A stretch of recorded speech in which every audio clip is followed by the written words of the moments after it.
کچھ لوگ ایسے جو چاند کی پوجا کر رہے تھے، ابراہیم علیہ السلام ان کو بتانا چاہتے تھے لوگوں سمجھ جاؤ جو ڈوب جائے وہ تمہارا رب نہیں ہو سکتا۔ رب کون ہے؟ اللہ لا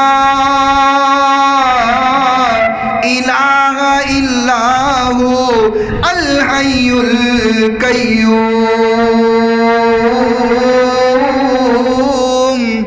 لا تأخذہ سنۃ ولا نوم۔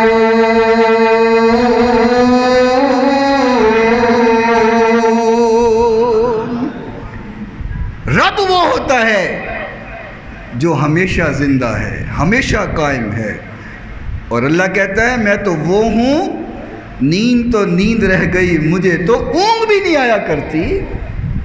رب کون ہے؟ اہل دل نے اپنے انداز میں کہا، فرمایا نظاروں میں بہاروں میں جھلکتی ہے ادا تیری۔ رب کو پہچاننا ہونا تو اللہ کی نعمتوں کو دیکھا کرو، اور زیادہ دور نہ جایا کرو، صرف اپنا جسم ہی دیکھ لیا کرو۔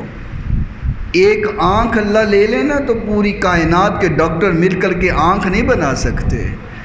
بولنے کی طاقت خالق لے لینا تو کائنات کے ڈاکٹر اور سائنس مل کر کے زبان تو ہو سکتا ہے جعلی بنا لے، لیکن قوت گویائی نہیں پیدا کر سکتے۔ صرف رب کے نظاروں کو دیکھ لیا جائے تو اللہ کی پہچان ہو جاتی ہے۔ نظاروں میں بہاروں میں جھلکتی ہے ادا تیری، ستاروں میں چمکتی ہے سہانی سی ضیا تیری۔ ہولی ہولی بولو۔ زمین کے ذرے ذرے میں اشارے تیرے ملتے ہیں،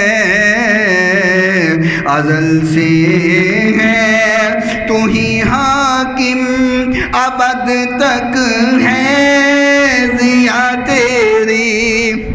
کسی کو بادشاہی دے، کسی کو دے فقیری، تو یہ اللہ کی مرضی ہے نا، وہ جس کو چاہے بادشاہ کر دے، جس کو چاہے گدا کر دے، اس سے کون پوچھنے والا ہے، کون سوال کرنے والا ہے؟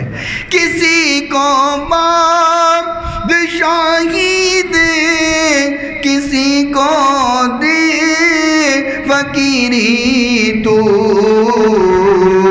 کہ جس حالت میں تو رکھ دے، کہ جس حالت میں تو رکھ دے ہے اچھی رضا تیری۔